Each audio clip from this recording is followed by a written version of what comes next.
Unwelcome Your Thoughts. It's your boy HD, my brother Razor. I love you. Oh, wait, solo. I love you. Chilling at the head of the table where the bosses sit, Hit that stunning QR code everything in right sight. there Whether it's in the for the official bloodline or theme song. corporate, walk me Y'all out getting a there, read special a doubleheader big tonight. smile. No handcuff by officers. Hold on, wait. Oh, I think they lost the script. We got some shooters. It's off the hip. We got a few topics for you guys tonight. Chilling at the head of the table where the bosses sit, stunning everything in sight. If you into long form, then you can stay tuned for the whole video in its entirety. If you want short form content, then we got that for you. We got topic on Cody Rhodes over 200 days as champion. Thoughts on the Steven Richards show. The final boss, is he needed at WrestleMania 41? Also, we got our thoughts on WWE Brand Warfare, WWE Raw, WWE SmackDown, WWE NXT. We're going to get into that. Hold on, wait. I think they lost the script. We got some shooters. It's off the hip. Off the hip.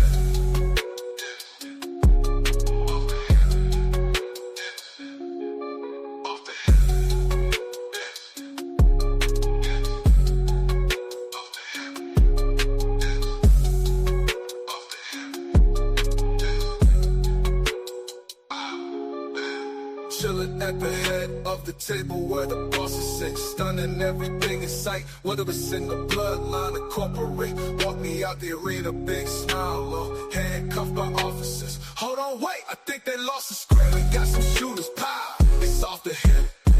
We got some shooters, pow, it's off the hip.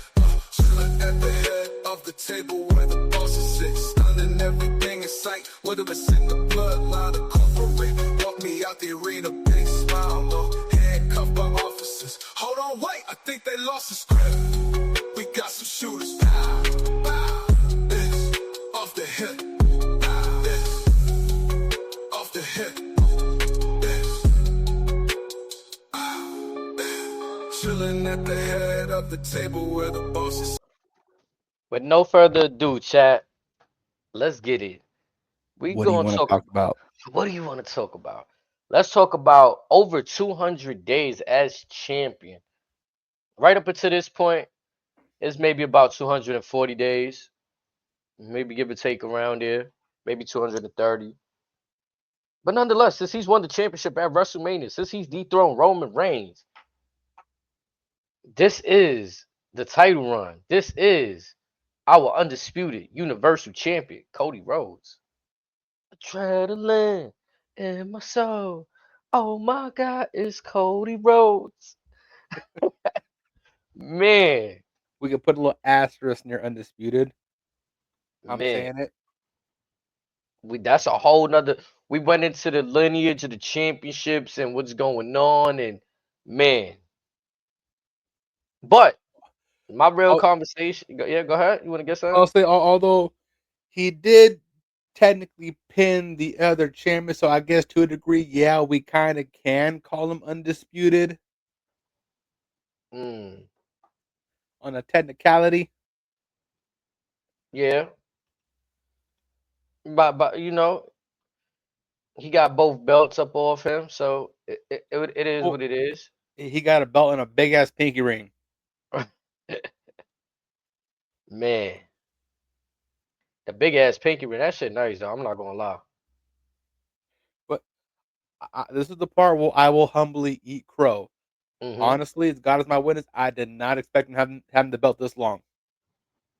However, I did assume that he may drop it at Survivor Series, which is right around the corner against a certain individual, but that certain individual may have business elsewhere, but we shall see in the coming weeks.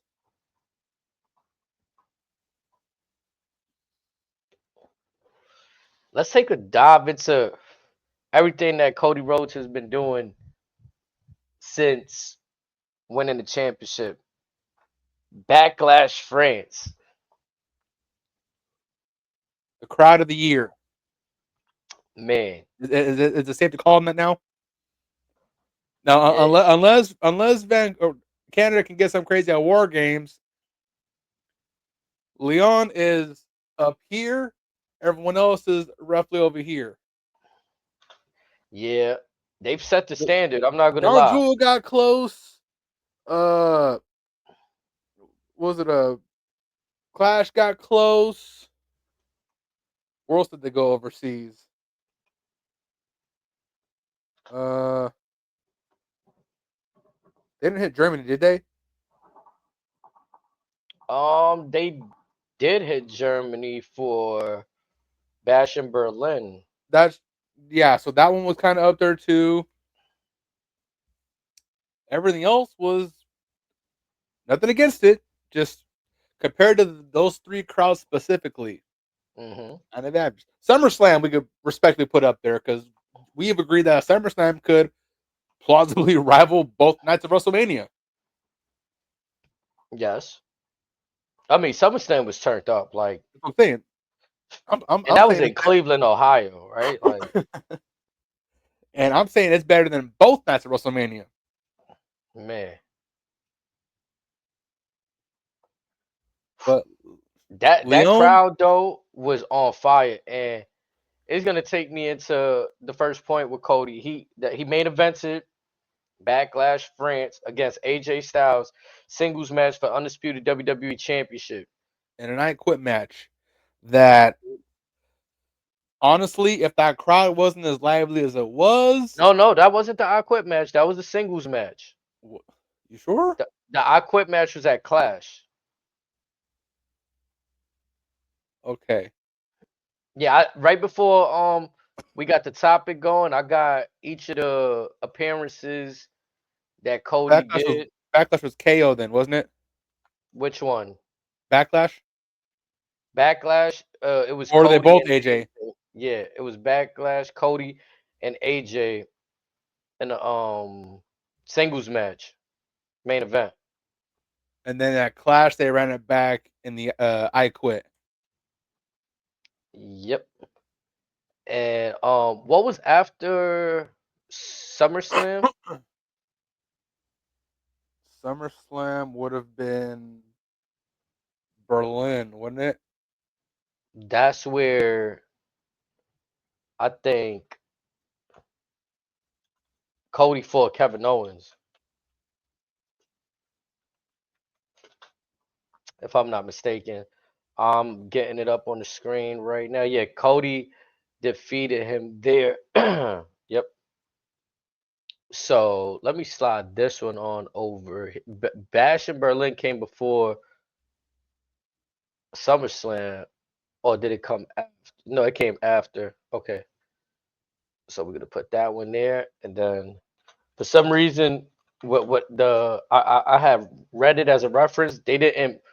They failed to mention Bash in Berlin, so I'm kind of glad you mentioned the Kevin Owens thing, because that happened at Bash in Berlin right there. And the first match between AJ and Cody took place at Backlash France. Yep. It was Backlash, then Clash, then Money in the Bank was after SummerSlam. Oh no, before SummerSlam.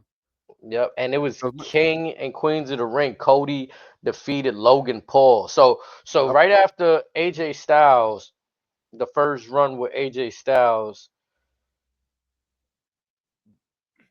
he gets the match against because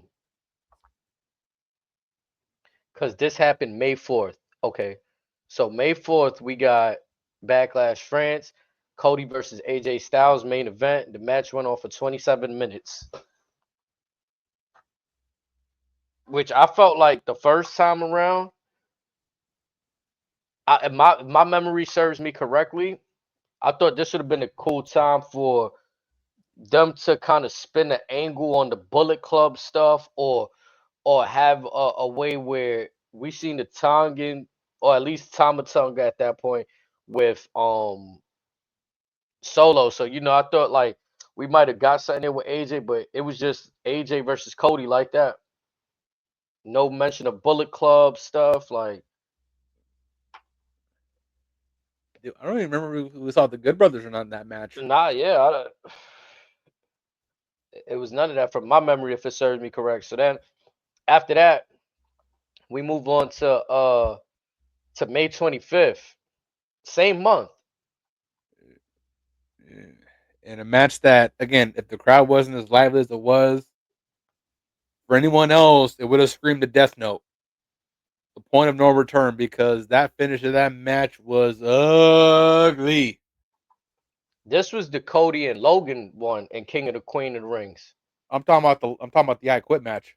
Oh yeah, so we're gonna skip past that. Let's go to Clash then. Okay, yeah. Clash happened June 15th. Really? Yep. So we got Clash at the Castle out of Scotland, June 15th, 2024. Okay, I'm not gonna listen to Wikipedia. They're steering me the wrong way. Their timeline's all fucked up. It feels that way. It feels a little like hard to believe that back. I mean, when was WrestleMania? April, right? But then again, if it kind of makes sense because, May. like, aside from Mania and SummerSlam and Bad Blood, all the PLEs have been outside the country. Yeah, and what I do remember was Cody and AJ actually opening up that PLE rather than closing because Yeah, Damian and Drew closed that, and that's when people thought that if Drew didn't walk out of there as champion, that they would riot. and And then they old lost. Phil reared his head wearing Yep. Jessica Carr's shirt. Hmm. Yep. So I think Clash was a good PLE to me. Oh, I they were mean, great shows, but again, like, if Cody, yeah. I think if you want to treat your champion as a proper champion, that wasn't an easy spot to put him in Okay, so because before, hmm no good. no, before I get into what I was gonna say, I want to hear what you got to say. No, I'm gonna say just that's almost from the way the match ended and all that, and how it was received in the crowd, online. That would have killed anybody, literally. Because AJ honestly has hardly recovered from it. Yeah, he's currently injured now, which must be a recovery, but that wasn't a good look for anybody, especially with what Cody has done in the past with the torn pec to what we saw later down the road to any match we've seen in WWE this calendar year. Like, that match was definitely a black cloud in his title reign. Hmm. And I it could seemed see that. like up until this past PLE, he's been scratching and clawing his ass off to try to get back to where he was after Mania. And I think it shouldn't have taken him, what's the almost 6 months to get back to where he was when he shouldn't have fallen off that pedestal in the first place. If he was meant to be treated as the guy.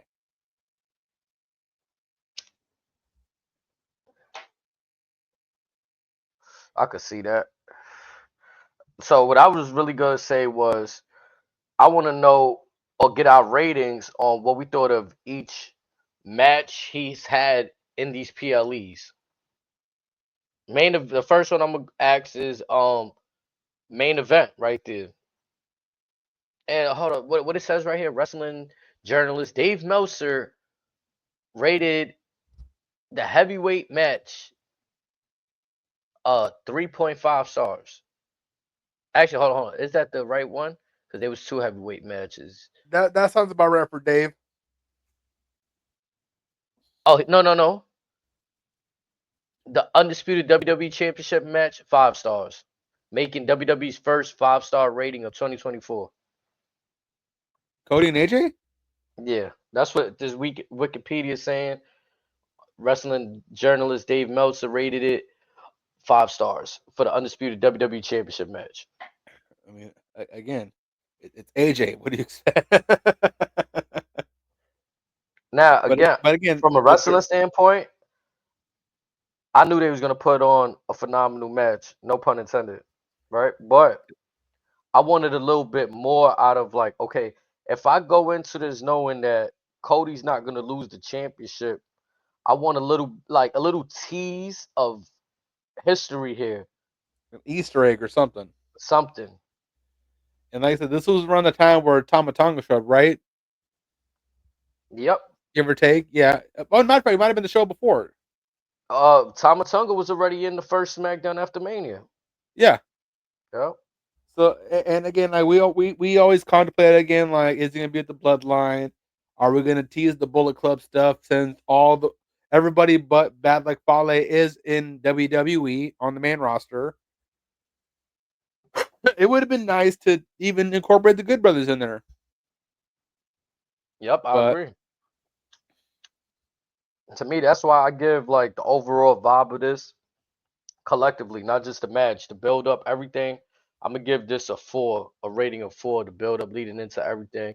Not a bad, solid opponent for Cody after getting through I'll give it a generous Bloodline. 4.25 because it was a strong start for what was to come. All right, I could get behind that. So then moving on, we get King of the Ring in Saudi the same month. Cody Rhodes once again main event versus Logan Paul in a singles match. What's your thoughts on that? Honestly, I and remember them putting on a good match. I've rewatched this match since then, and I'll say this: it's almost as good as the first Cody AJ match. Because Mm. Logan Paul is deceivingly impressive in that ring bell to bell. Yeah, we've seen him put on random spots here and there, but let's not forget, it was almost a year to the day where he put on a classic. Yes, I said a classic against the OTC for the same championship. So This one, you hitting this with a 4. yeah, I am giving it a 4. Okay. Now, if my memory serves me correct, I'm hitting it with a 3.5. Only reason because again, I'm not just critiquing the match, I'm critiquing the build up. I had issues with their build up. It was looking like it was gonna be Cody 2 belts, a tease at Cody hoisting the American Championship along with the undisputed belt. Are And you then mad like because the US belt wasn't on the line as well? I'm a And little that bit and, more and that mad. they left Cody looking stupid That's teasing the that he part. wanted the belt? Yeah. That's the part. Yeah. Because he's I'm bringing it okay. up. Hmm. And again, had he not said that line or even teased it, would have been no problem. But the fact that he kind of leaned towards it, and as we found out during the match, that it's just for Cody's belt, it's like, well, why was he talking about it to begin with? And he got swindled, right? Like Mm-hmm.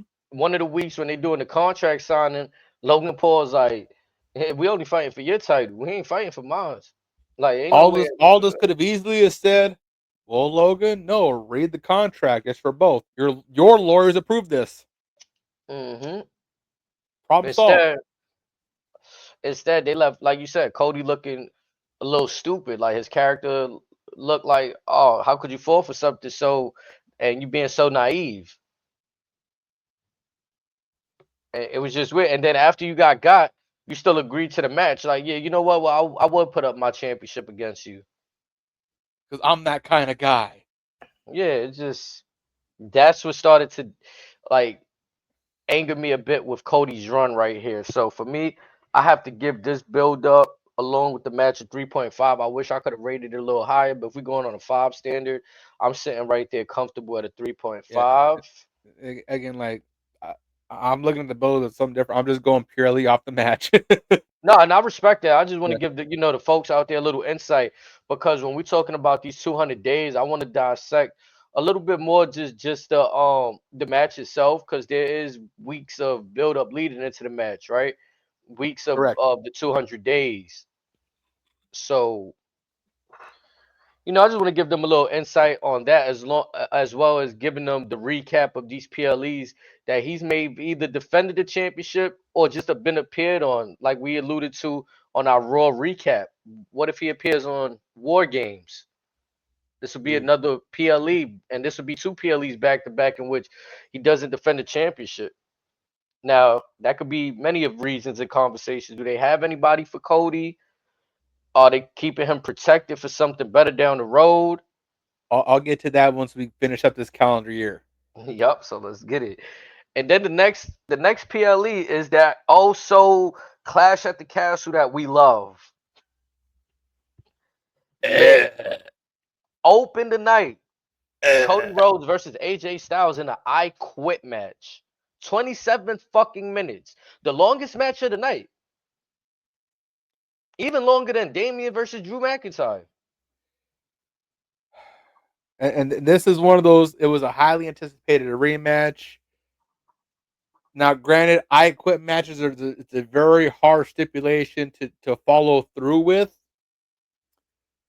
I mean, you could have picked anything else, and the match itself was fine. And to have the finish that we got, in my opinion, pissed away everything. And if you again back to the setup for Logan Paul and Cody, the previous period to this was the beginning of a very, very enlarging dark cloud for Cody. Like, is he really the guy? Like, what the fuck are we doing? Are they fucking with him? Is Triple H still assaulted because Cody, quote unquote, broke the throne at all in? But what are we doing? Mm. It left a lot of people scratching their heads. And then this is what spawned the essentially we want Roman chants. It wasn't long after that where we started getting that again. Oh yeah, we're gonna get into that towards the next, cause that's gearing up towards what happens if I'm not mistaken at the end of this PLE. Oh, not even at the end of the PLE. At the end of this match, when Cody was done beating AJ, we then get Solo stare down Cody at the ramp, right? If I'm not mistaken. And then we have KO come out, we have Randy come out, and then our GOAT, the infamous Tongaloa. Man, but wait. Before we get to the next PLE, I want to get your thoughts on the what rating would you have gave that clash? Because I'm going with a 2.5. I'm with you. The ending was shit. The build up felt a little fine, but they was hitting some points where like I remember the steps being introduced into the build up of the match, but they just pissed everything away I'm with the giving it a finish. dead 2. Two, okay, so yeah, I just gotta Like I want to write again, this down for reference here. had this match been any other stipulation, would have been just fine. No, yeah, I get that right there. That one, again, I Quit match. It was hard to see Cody losing that match, especially after he beat AJ the first time in a singles match. I was just like, man, And on top of that, we also had AJ attempt the Mark Henry fake retirement. yeah, during the midst of that build up, which Which again, we did get the that was Good Brothers for cool. that. Hmm. But it's one of those that's like nothing against AJ, but the way Mark did it was just it was different. Not just because of the salmon suit, it's just I don't know, like what AJ's verbiage seemed insincere. So, like you said, that then leads us to the moment we get to stare down Solo, and he's next in line. You know what I'm saying? The next PLE, Money in the Bank, main event, the Bloodline, Solo Sikoa, Jacob Fatu, Tama Tonga. Oh At this no, point, what I said didn't happen at Clash? no. Well, the other gentleman had came out along with Solo, but I'm fast forwarding to July 6th, Money in the Bank. Now we've had we've had a lot of things happen. We've had Cody get taken out at ringside by Jacob. We've had, you know what I'm saying? We had them take out KO and Randy as well in the build up. Yep. There was a lot going on. So we got the Bloodline defeating Cody Rhodes, Kevin Owens, and Randy Orton. So this, if I'm not mistaken, will mark the first PLE loss for Cody, albeit as a six-man tag match, title not on the line, but he's eating his first loss right now.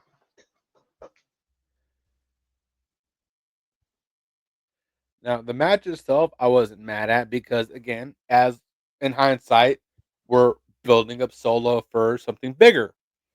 So because of the how that was set up, again, I'll give it a generous 4, maybe 3.75. It was fair. It was solid. aside from a certain couple instances.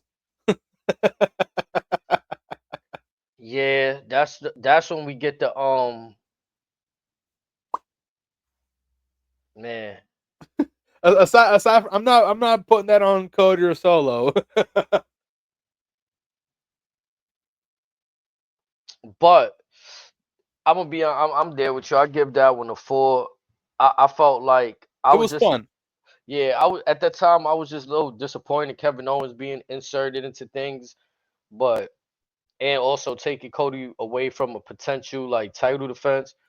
But then we move on to SummerSlam.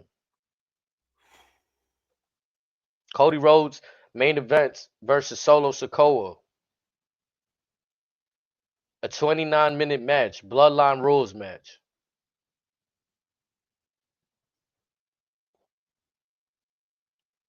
This is where Cody Rhodes defeated Solo Sikoa in his own stipulation. The same stipulation where Cody Rhodes had defeated Roman Reigns. Undefeated in Bloodline Rules.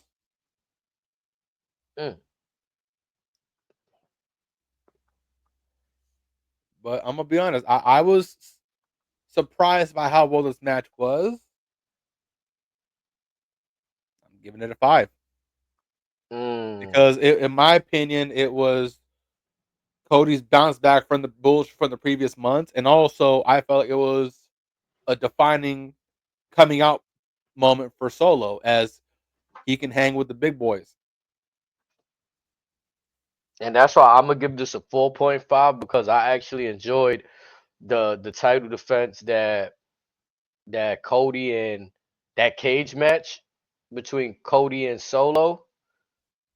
I thought that match that they had, I forgot what episode of a SmackDown that happened on, but that one to me was better than the That was SummerSlam their showdown. season premiere. Yeah, so that's the only reason. But yeah, again, they showed out in this one. It kind of it kind of put an end to things momentarily as to where okay, Cody's like, yo, I'm done with the bloodline. Like Solo, I already packed you up, bro. Like you came barking up this tree and it's slow bucks. And then that's more when we get, Solo kind of I guess antagonizing Roman after that, right? Like he started taking shots at Roman in between the way and after this moment. So now after SummerSlam, we had the Bash in Berlin, August 31st. Same month that the SummerSlam occurred. Cody Rhodes, Kevin Owens kick off in that singles match. I'm giving this a 3.5. I, I should no actually I'm taking it back. I'm giving this a 3 because I didn't enjoy the whole friendly. I'm trying to make you mad. Like you see what's transpiring between them now. I'm giving you this championship opportunity because you had my back. Yeah, nah, I'm Therefore, not. I say you earned it. Yeah, I'm not digging that. Nah, I don't want to just But be also, handed hold an on, real quick, opportunity. real quick, time out. Let's turn the clock back a little bit. Nick Aldis told KO, "Hey, it's either you or Roman, because Big Dog's already back by now." Yeah, And so KO felt obligated, and it's like at the stage where someone's feeling obligated at a world title opportunity, it's like, you're better off plugging and playing Randy instead, or anybody else. Fuck, you could have put Andrade in there for all I care. yeah. You could put Co- Seth in there, anybody. Not gonna lie, that moment felt very weird, felt very forced. Also, let's not forget the SmackDown right before Cody got an injury. And then in the match, we see the spot. It didn't hit the same for me. Like we've seen Cody overcome the odds with Seth Rollins when he had a torn pec. I didn't really need this false alarm with that. Because of their respective works, much like Cody and AJ, I really wanted to like this match. I really did. And this is another one I rewatched the PLE after on the replay right after, and it's like That might have been the worst match on the card. Man. I'll give it a 2.5. And then once again, Cody's having this very abnormal inconsistency as the world champion. And by now we're 100 days in, well over 100 days in. It's like, this is a little strange. Usually you would assume they're either on a steady up or a steady down. This was very, very weird. In the words of Michael Cole, bizarro world. Yeah, like it kind of felt like we don't like. Again, you were saying we could have plug and played anybody, but it felt like damn, we don't have anybody at this heavyweight contender tier. There's nobody else that you consider a big deal, which is alarming to me because we could probably, even KO said it, pick anybody else out. You can literally pick someone, a name out of a hat, it'll work.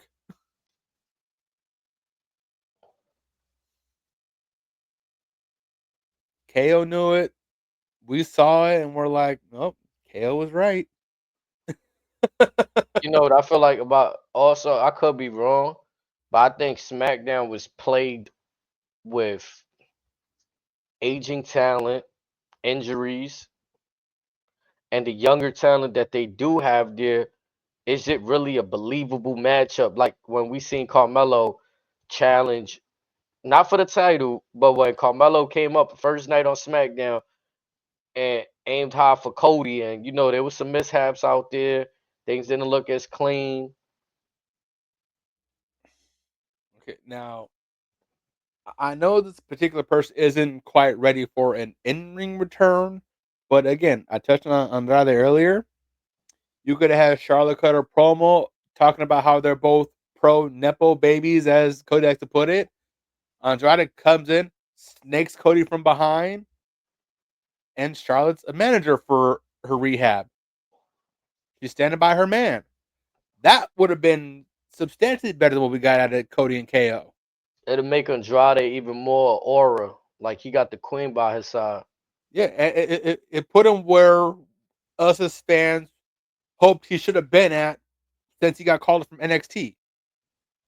I mean, hell too, like in AEW, not saying that they need to do what AEW has done, but he has gotten the head nod from Ric Flair. So, you know, maybe we can see Andrade tap into like whether he chooses to be heel or not, but he can learn from the dirtiest player in the game. He was a Triple H guy in black and gold. So it's like that would have been an easy plug and play.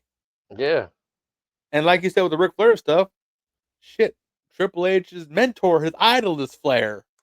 So there's connections there. Yeah, and that's big bro according to Triple H right there. Yeah.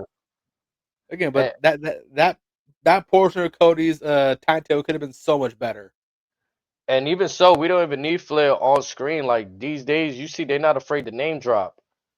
Again, let's see, you could have had Charlotte cut a promo trying to like lure him in, and then Andrade does this spiel, and then we have plausibly a very great match in Germany.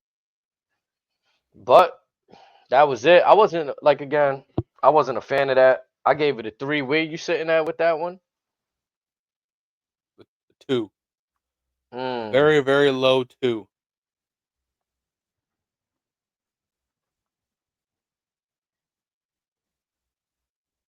Now the next one, Bad Blood, Georgia. I'm gonna be honest. This may be surprising to y'all.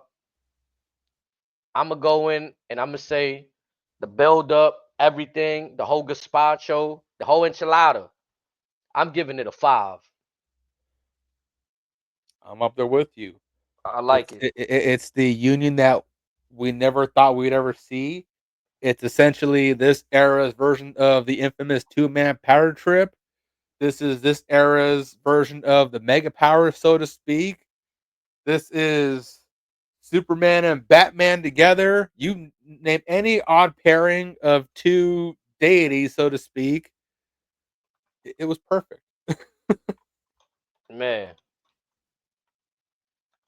And like just again, I want to go into the talking about the stadiums and the build up. That promo between Roman and Cody. Oh, on the Georgia Tech field. Yes, at Oh Bobby my God God. Stadium, the Hyundai Field. Just that one subtle line. What were the classic venues? Could you give me? Yeah, Just that one line of "You're in my way in life," man. and just from that to the camera angles to the music,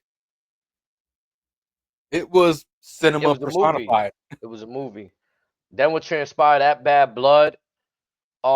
I think during this 200-day reign, this is the best thing Cody could have been a part of. I know they were doing their best to move him away from the bloodline, but like you said, uh, all that time has passed. We talking about from April. Now, when did Bad Blood happen? October. October. That's that's a long time now. Time has been flying. Yeah. So again, we're now 6 months deep. Six. Yep, 6 months deep. But and even down to the post show stuff, Cody even said, "I know sooner or later we got to dance one last time. I have to be ready for that. I have to be on my game." And look, a little side note too. Just Cody being with Metro Boomin in the trailers for the PLE. They got they got the hip hop culture locked in too. Like that's fire. You know what I'm saying? That's the most talking I've ever heard Metro Boom doing in the WWE setting, for real. So the later part of his 200-day reign, I'm gonna be honest, like what we seeing out of it now, um, down He's to on after. Mhm. he's on a much better streak right now. Yes, He's the first he's stretch in a was, groove right now. yeah, the first stretch was kind of ass. Maybe not his fault. Maybe what was placed in front of him. It was But alarming and questionable. yeah, Kevin Owens beating up on him after Bad Blood. Oh, that was beautiful. To him justifying after it. I mean, we're segueing that in anyway, but from that to KO saying, "You chose the enemy over me. I'm supposed to be your friend. Why choose him over your friend?"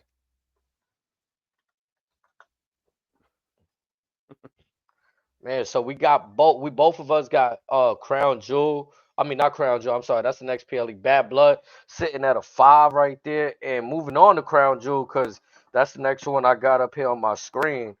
Um I got mixed thoughts about this one, man. I'm gonna be honest. Like, I don't know if I could give an immediate, like. What I will The say is build up this: had its ups and downs. yes, the match was better than the build up for me. So I think I'd give it a 4. That's fair. I'll go the four as well. Yeah, I think I'd give Um, it a 4 right there. the reason why I'll go as high as a four is because of the shock and awe finish of rolling on Gunther while he's in the sleeper. That's not something we see every day. It's very rare. But one thing that I thought that was more fascinating was, as I've been kind of hinting on the show throughout this year, is Cody is trying to tell. He's essentially telling us that he's not a babyface. There is a dark side to him, and he's telling us that it's essentially here. Whether him being a nepo baby, him stating that the title was his birthright, all the stuff that most baby faces don't traditionally say. And I think Gunther kind of got that out of him because Gunther was poking the spots here and there. And I think moving forward to maybe something happens at Saturday Night's main event, maybe something changing the Rumble or any SmackDown or Raw until then, or even coming up at Survivor Series. But I think we're about to see Cody take a very dark turn. I could see that. I could see that. I mean, it feel like it's only a matter of time. Like it's like And, poking the bear. Like, and from what I've seen as Cody's the heel, he is so much better. oh, that's part of what made me fall in love with what he was doing once he left WWE. It was kind of like, From the New Japan stuff with the IWGP US belt to him winning the Ring of Honor World Championship, beating Nick Aldis for the NWA's world title, the 10 pounds of gold. That man was no babyface.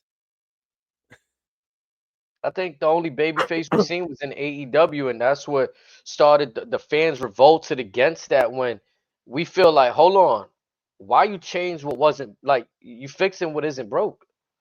You went to gave us something different, and it was like, all right, we was open to it, but it wasn't completely what we fell in love with at that moment. Yeah, because he wanted to essentially help Tony run the company, and they wanted to see him in the ring. Hmm. Yeah, he had match with Anthony Ogogo. He had okay stuff starting with MJF. He he didn't have many matches in AEW. Come to think of it, he had he had the match with Shaq, which gave us a debut of Jade Cargill. But yeah, we didn't see a whole lot of them. And Oh, he he was had still what two he TNC had champion. he had the match with Brody Lee as well. I think What was the match he got put on fire? That was on Andrade, or that was with somebody else? it's either Andrade or Brody Lee's final match before he's unfortunately passed away.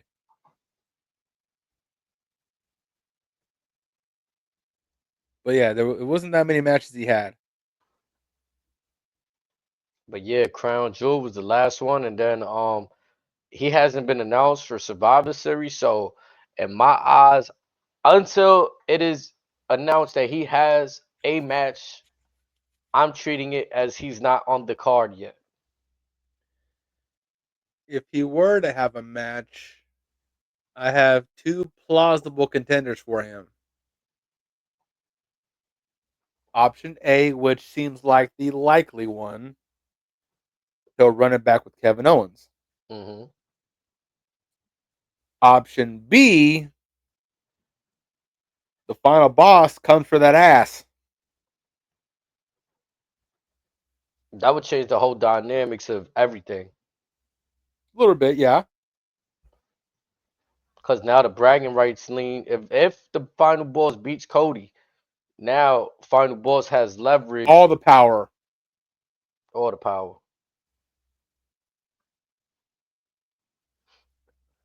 So I mean, chat. I hope you guys been rocking with us for this portion specifically, um, regarding Cody Rhodes over 200 days as champion. If there's anything you guys feel that we missed out, you feel we're a little bit inaccurate, don't be afraid to comment. Talk y'all talk in the chat. It's called Unwelcome Your Thoughts off the hip. So we out here 200 days as champion. Before we segue into the next topic, we're gonna be talking about the Stevie Richards show. And we can throw a few other podcasts just to give mention, but that's just one I have to top of my mind because I do like the way that he breaks certain things down on his content. But until we get that,